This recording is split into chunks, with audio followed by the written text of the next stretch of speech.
Για τον κίνδυνο να γεμίσει από σκουπίδια το καλοκαίρι η Αττική, προειδοποιεί ο Περιφερειάρχης Γιάννης Γουρός. Το Ταμείο του Νέου Ειδικού Διαφαθμιστικού Συνδέσμου είναι άδειο, καθώς η ΔΕΗ απέδωσε τα τέλη που εισπράττει για τα σκουπίδια ύψους 25 εκατομμυρίων ευρώ ανά τρίμηνο στους Δήμους, οι περισσότεροι των οποίων όμως, εν μέσω οικονομικής κρίσης, τα χρησιμοποίησαν για δικές τους ανάγκες και πλέον οφείλουν να καταθέσουν τα χρεωστούμενα μέχρι τα τέλη Ιουλίου.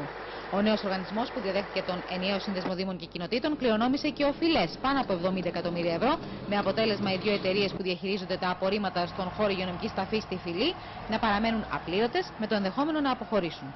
Υπάρχει ο κίνδυνος να δούμε σκουπίδια στους δρόμους, γιατί εάν φύγουν οι εταιρείες, εάν δεν υπάρχουν μηχανήματα, εάν δεν υπάρχει προσωπικό, εάν, που είναι όλα αυτά υπαρκτά, εάν δεν πρόκειται να γίνει τίποτε.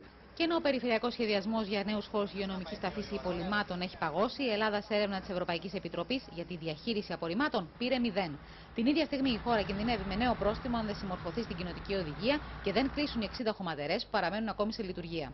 Το πρόστιμο αυτό αναμένεται μάλιστα να μετακυληθεί άμεσα στους Δήμους και τους Δημότες. The process has unfortunately been delayed by the lack of alternative facilities, so at present there is a clear risk that Greece might be fined by the Court of Justice.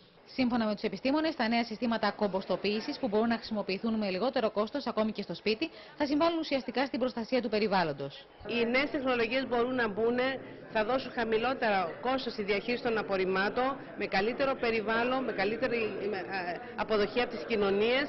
Κατά τη διάρκεια του Διεθνούς Συνεδρίου για τα στερεά απόβλητα που διοργανώθηκε από το Δήμο Παπάγου στη συνεργασία με το Μετσόβιο Πολυτεχνείο, έγινε κοινώς αποδεκτό ότι η εφαρμογή νέων τεχνολογιών θα οδηγήσει στην οικονομική ανάκαμψη της χώρας με περισσότερα έσοδα και λιγότερη ανεργία.